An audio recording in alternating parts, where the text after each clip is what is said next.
Uncover the latest mysteries before anyone else. By supporting our original Sherlock Holmes adventures on Patreon, you unlock early access to our stories long before their YouTube debut. Your monetary support is the secret to keeping this channel alive. The link to our Patreon is in the description below. In the chronicles of those singular cases which it has been my privilege to record, I have frequently been compelled to omit certain details, not from any lack of interest in the matters themselves, but from the strict injunctions of my friend Mr. Sherlock Holmes, whose aversion to public acclaim was as pronounced as his genius for detection. Yet there remains one case, long locked within the iron-bound dispatch box at my bank, which I now feel at liberty to lay before the public. It is a matter I have briefly alluded to in the past, specifically in my record of those dark days culminating in the tragedy of the Reichenbach Falls. I noted then that Holmes had been engaged by the French government upon a matter of supreme importance, an affair which occupied him for the greater part of the spring and summer of the year 1891, and which left him in that state of nervous exhaustion in which he arrived at my consulting room shortly before our fateful journey to Switzerland. The true nature of that French commission has never been divulged, for the very foundations of the Third Republic rested upon its absolute secrecy. Now, however, with the principal actors long in their graves and the political landscape of Europe irrevocably altered, the seal of silence may be broken. It was a blustery evening in late May when the prelude to this extraordinary adventure commenced. A sharp, driving rain beat against the windows of my modest practice in Paddington. I had just finished my evening pipe and was preparing to retire when the sudden clatter of a hansom cab drawing up to the curb arrested my attention. A moment later, the bell rang with a violent urgency. I opened the door to find a tall, cloaked figure standing upon the step, the collar of his ulster turned up against the driving rain. "Watson, my dear fellow, I trust I do not intrude upon your domestic peace." The voice, though strained and thinner than I remembered, was unmistakable. "Holmes!" I cried, drawing him into the warmth of the hall. "Come in, man, come in. You are drenched to the bone." He shed his dripping coat with a quick, nervous motion, revealing a frame that had grown alarmingly gaunt. His eyes, always sharp and piercing, now burned with an unnatural, feverish brilliance from deep-set sockets, and his hands exhibited a ceaseless, restless twitching. "I have no time for the fire, Watson," he said, pacing the length of my small study with the caged energy of a panther. "I am here but for a moment. I require a favour of you, a service upon which the peace of Europe may very well depend." "You have only to name it," I replied, forcing my voice to remain steady despite the jolt of alarm his haggard appearance gave me. "But surely you will sit and take a glass of brandy?" He waved the suggestion away with a skeletal hand.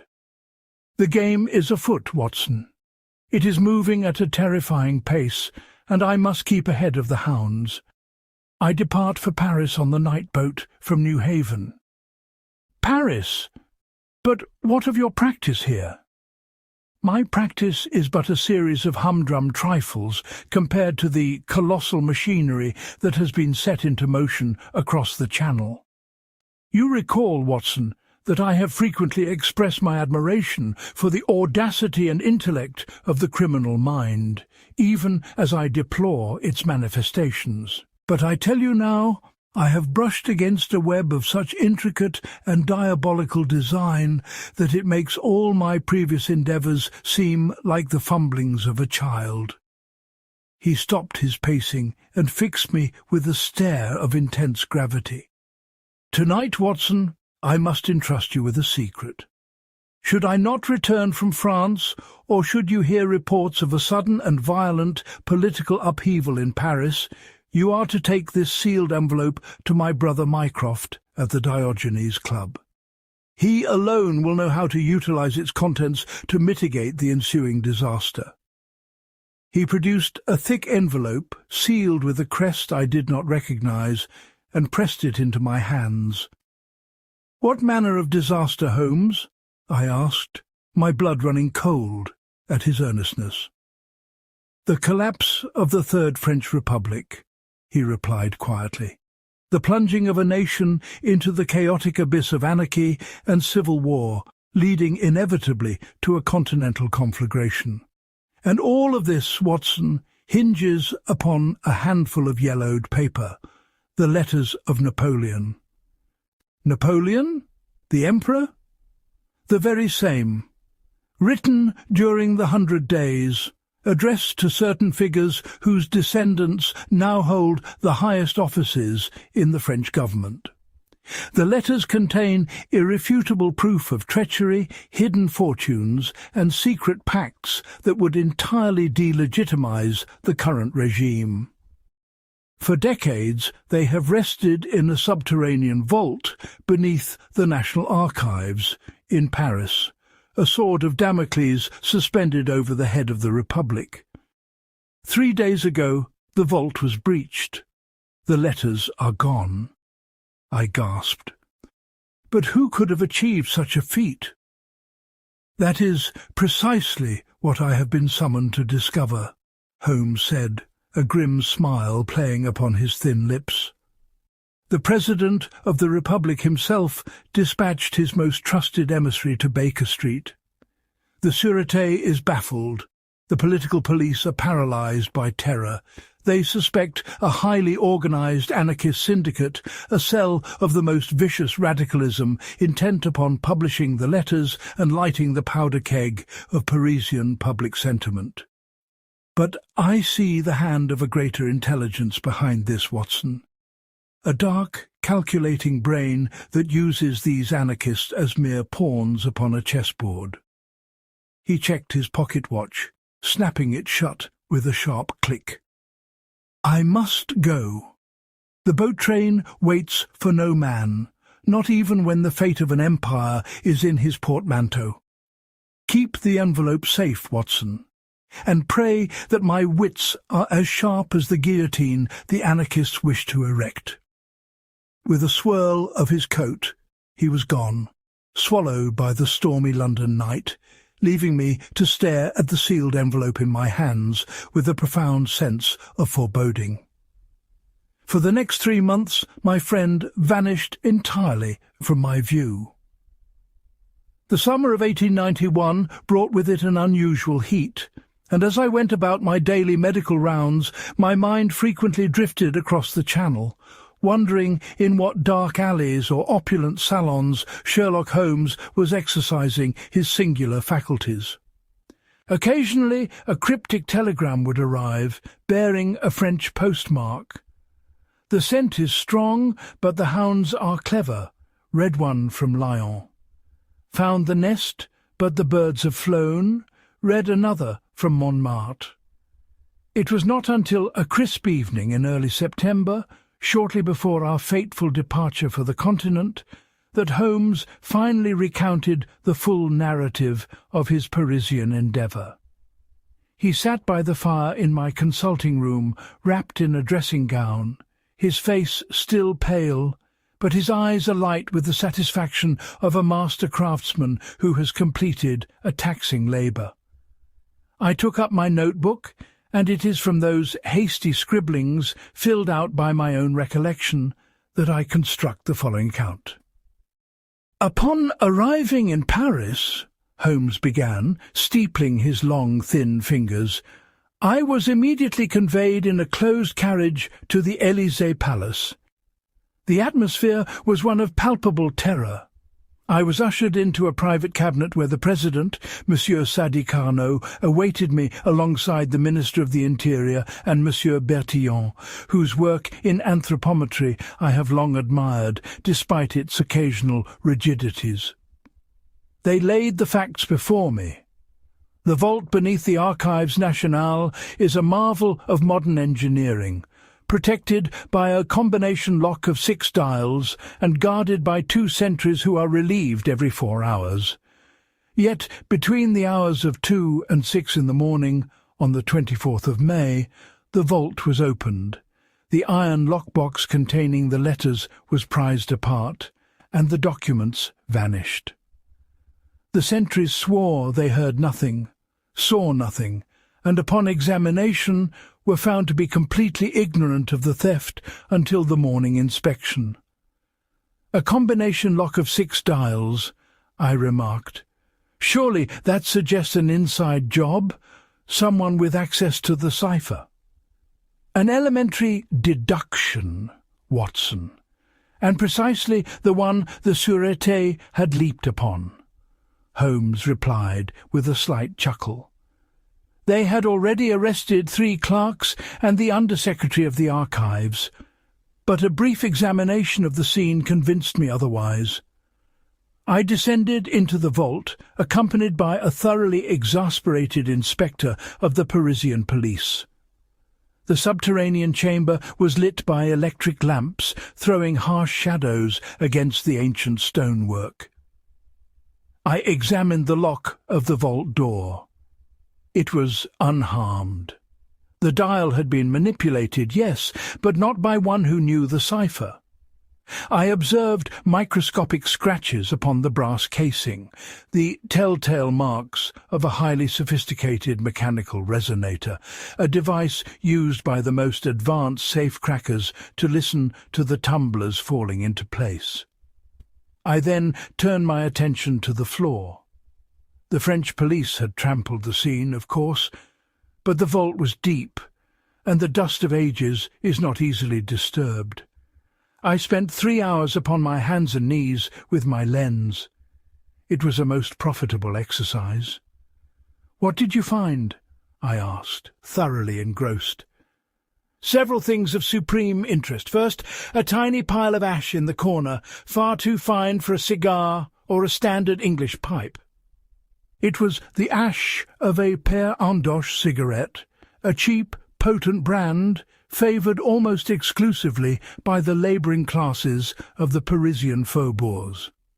Second, a single thread of coarse, dark wool caught upon the jagged edge of the prized iron lockbox. And third, a most peculiar set of footprints leading away from the lockbox toward a ventilation shaft that the architects had long thought too small for a man to traverse." "A child," I suggested, "or a man of exceedingly slight build who possessed the flexibility of an acrobat," Holmes corrected. But the footprints were the most telling. The right footprint was distinct, showing the hobnails of a worker's boot. The left, however, was lighter, and the tread was uneven, bearing heavily on the outer edge. The intruder walked with a pronounced limp, a stiffness in the left ankle. To scale a rope with such an impediment, Watson, implies upper body strength of an almost simian proportion. I rose from the floor and addressed the inspector. "Your inside men are innocent," I said. "You must look for a man of slight stature, highly skilled in mechanics, who smokes cheap cigarettes, wears coarse woolen trousers, walks with a stiff left ankle, and possesses the agility of a gymnast. Furthermore, he did not leave by the door. He escaped through that ventilation shaft which leads, if I'm not mistaken, to the old catacombs." The inspector looked at me as if I were a madman, but Bertillon, to his credit, immediately dispatched men to the shaft. They found a rope of braided silk hanging in the darkness. My task, however, was not merely to catch a burglar, but to recover the letters before they could be utilized. The nature of the theft, the sheer audacity of stealing political documents rather than gold, pointed squarely toward the anarchist cells that have lately plagued the Republic. The Sûreté had a list of known agitators, but I knew that such a delicate operation would not be entrusted to a common bomb-thrower. It required a master thief, hired for the occasion. How did you proceed, Holmes? I became a ghost, Watson. Paris is a city of masks, and I required one of my own.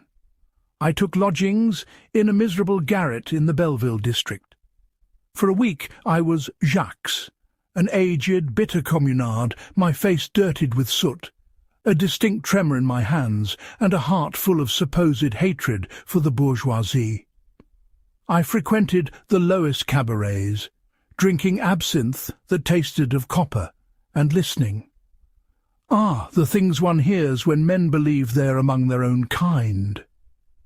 The radical underground was buzzing with anticipation. A whisper circulated through the smoke-filled rooms, a whisper of le grand éclat, the great shattering. It was said that the Republic would fall by the end of June, not by dynamite, but by ink. The leader of the most militant cell, a man known only as Le Corbeau, the Raven, had promised his followers a revelation that would bring the working classes pouring into the streets to erect the barricades once more. Holmes leaned forward, his eyes glinting. I needed to find Le Corbeau. My investigations led me to a crippled locksmith in Montmartre, a man who fit the physical description of my cat burglar to perfection. His name was Pierre. I kept a watch upon his shop for 3 days and nights. On the 4th night, a cloaked figure arrived, handed Pierre a heavy purse, and departed. I followed the cloaked figure. It was a treacherous pursuit, Watson. Down through the winding cobbled streets of Montmartre, past the looming silhouette of the Sacré-Cœur, and into the labyrinthine alleys of the Marais. The man moved with the stealth of a veteran conspirator. Finally, he descended into a cellar beneath an abandoned wine merchant's shop near the Seine. I managed to secure a vantage point through a rusted iron grating at street level, peering down into the gloomy depths. There, gathered around a wooden table lit by a solitary kerosene lamp, were 6 men. At the head of the table sat Le Corbeau. What manner of man was he? I asked. A fanatic, Watson, of the most dangerous sort, Holmes replied, his tone grave. He possessed the ascetic face of a monk, with burning, zealous eyes and the eloquent, sweeping gestures of a born orator. He was addressing his men, and upon the table before him rested a small iron-bound casket. "The letters!" I exclaimed. "So I presumed," said Holmes. I strained to hear his words over the rushing of the nearby river. He spoke of the hypocrisy of the Republic, of the fat politicians dining in the Élysée while the children of the poor starved in the gutters. And then he laid his hand upon the casket. "Here," he declared, his voice ringing with fanaticism, "is the poison that will kill the beast." Written by the tyrant Bonaparte himself, these letters prove that the ancestors of our current ministers conspired to betray France for British gold. Once we print these in the underground press and distribute them to the masses, the government will lose all moral authority. The army will mutiny, and Paris will be ours. His men cheered, a low, guttural sound that chilled the blood. I knew then that I had to act. But a frontal assault was impossible. If I alerted the police, the anarchists would surely destroy the letters in the ensuing raid. No, the situation required a scalpel, not a broadsword. I withdrew from the grating and returned to my garret. I had to orchestrate a scenario wherein Le Corbeau would bring the letters out into the open, a place where I could substitute them before publication. I utilized the vast, clandestine network of informers that I had cultivated as Jacques. I set a rumour in motion, a rumour that the Sûreté had discovered the cellar in the Marais and was planning a massive raid within 48 hours. A dangerous gamble, Holmes, I noted. What if they simply moved the casket to another impenetrable hiding place? I had considered that, Watson, but fanatics are driven by impatience. Le Corbeau was desperate to ignite his revolution. The rumour of the raid forced his hand. He could not risk the letters being confiscated. He had to arrange for their immediate transcription and printing. Through my underworld contacts, I learned that Le Corbeau had engaged the services of a master printer, a man named Dupont, who operated a secret press in the cellars of an old ruined chateau outside of Paris, near the forest of Fontainebleau. The transfer of the letters was to take place on a Tuesday evening. Holmes paused to light a cigarette, the flare of the match illuminating the sharp contours of his face. The night of the transfer was dark, with heavy clouds obscuring the moon. I had abandoned my disguise as Jacques and assumed the garb of a wealthy, eccentric English botanist wandering the woods for nocturnal flora. A convenient excuse should I be apprehended by the local gendarmerie. I arrived at the ruined chateau hours before the rendezvous. It was a desolate place, Watson. Ivy choked the crumbling stone walls, and the wind howled through the empty windows like the ghosts of the old aristocracy. I located the entrance to the cellars, a heavy oak door concealed beneath the collapsed archway. The lock was formidable, but I had brought my own instruments. It yielded to my persuasions after 10 minutes of delicate work. I descended a winding stone staircase into the damp, echoing darkness. I found the printing press in a vaulted chamber, surrounded by stacks of cheap paper and the pungent smell of ink.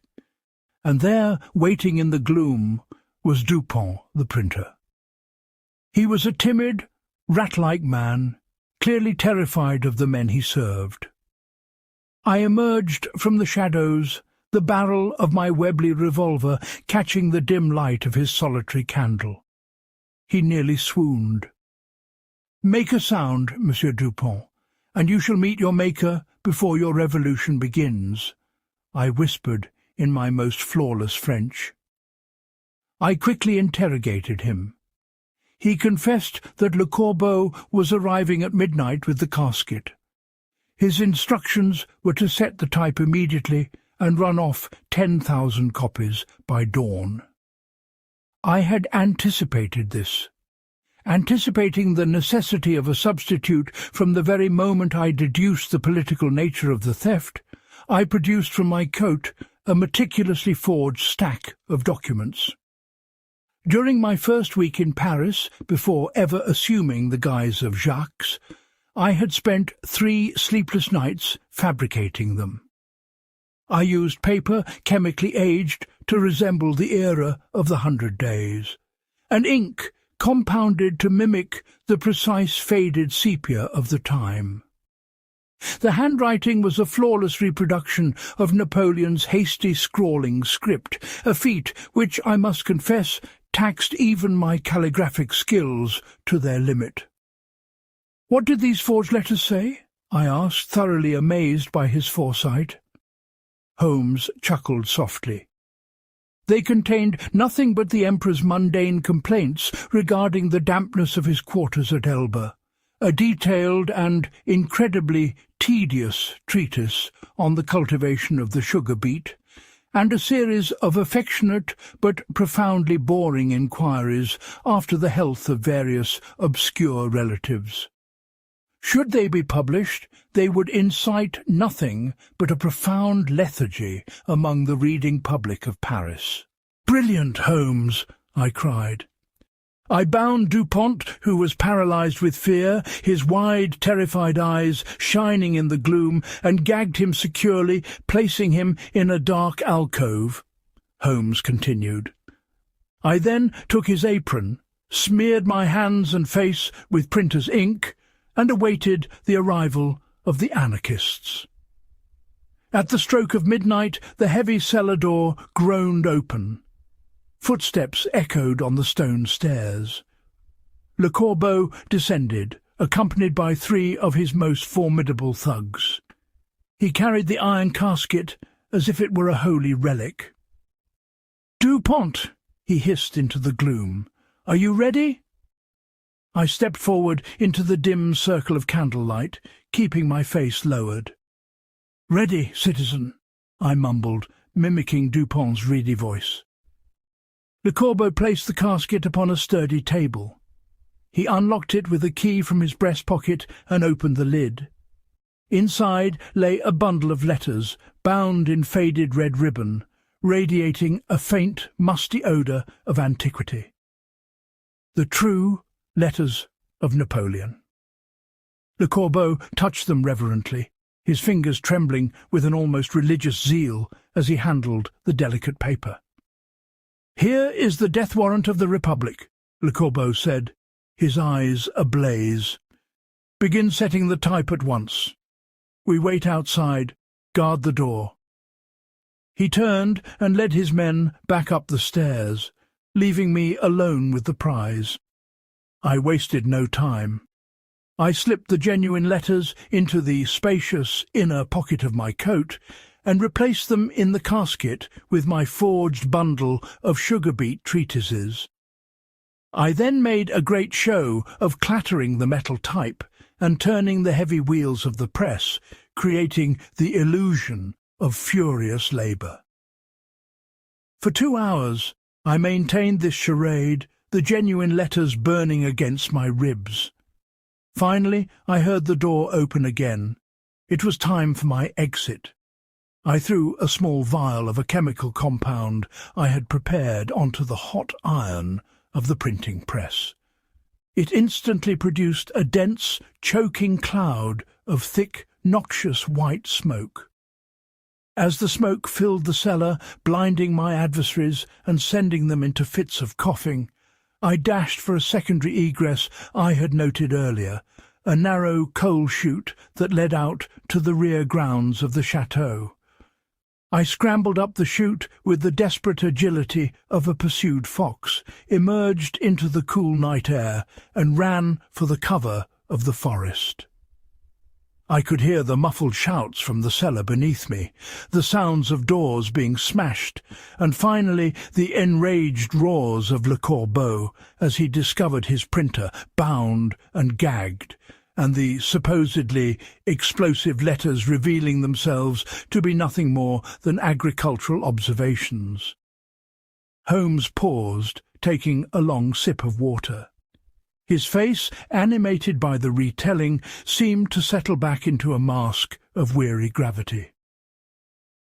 "I delivered the genuine letters to the President at the Élysée before dawn," he concluded quietly. The relief in that room was palpable. The Republic was safe.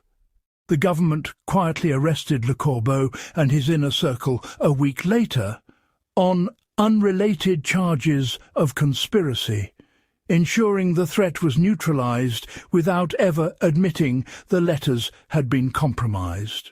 "It is a triumph, Holmes," I exclaimed, "one of your greatest, yet you do not seem entirely satisfied." Holmes stared into the dying embers of the fire, his eyes reflecting the dull red glow.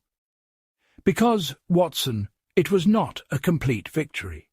While I defeated the anarchists, I realized with a chilling certainty that they were merely the instruments of a far greater, far more sinister power."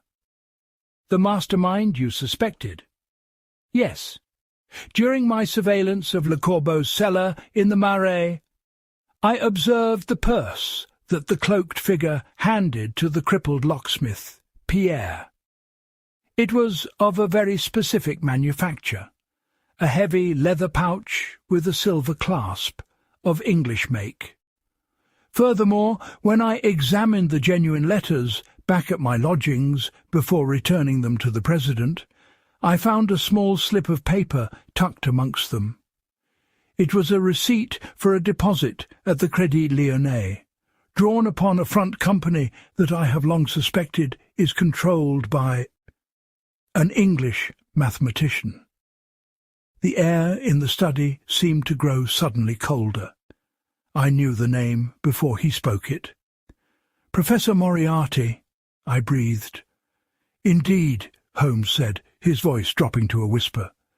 "The Napoleon of crime, orchestrating the theft of the Napoleon of history's letters. Why? Not for revolution. Moriarty cares nothing for French politics. He cares for profit. A destabilized France would send shockwaves through the financial markets of Europe. Fortunes could be made overnight by one who knew in advance that the Republic was going to fall.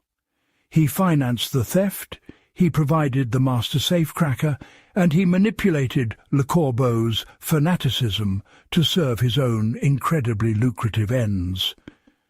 I thwarted his scheme, Watson. I cost him millions of pounds and a strategic foothold on the continent. I have struck a blow against his empire, but in doing so, I have revealed myself to him completely. He knows that I am the only man who can see the threads of his web." Holmes stood slowly, pulling his dressing gown tight around his gaunt frame. The nervous energy had returned, making his hands tremble slightly. "That is why I have been absent, Watson. That is why I am hunted. The affair of the Emperor's epistles was but a skirmish. The true war, the final battle, is now upon us. Moriarty is moving, and I must move with him." He turned and walked toward the window, pulling back the curtain to peer out into the foggy London street, a man bracing himself against an impending storm. I watched him in silence for a long moment, the bravest and wisest man I have ever known, entirely unaware that the storm he anticipated would so soon sweep us both to the terrifying precipice of the Reichenbach Falls. The case of the French letters was closed, but the shadow of the professor had grown monstrously long, stretching from the catacombs of Paris straight to the threshold of 221B Baker Street. And that is the true history of the French Commission, a secret I now lock away once more in my dispatch box, turning the heavy iron key against the perilous shadows of the past.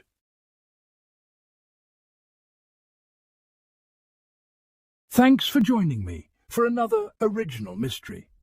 Do not forget to check out our Patreon down below to support the channel.